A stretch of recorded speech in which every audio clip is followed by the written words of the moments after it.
విస్తరి ముందేసి పస్తులు పెట్టావే, తీపి వస్తువు చుట్టూ తిరిగే ఈగని చేశావే.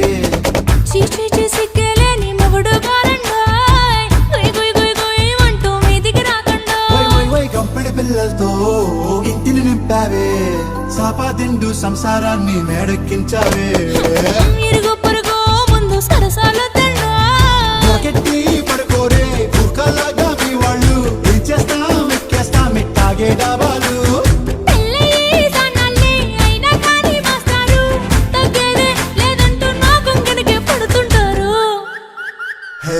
గోదారి గట్టు మీద రామసలకావే,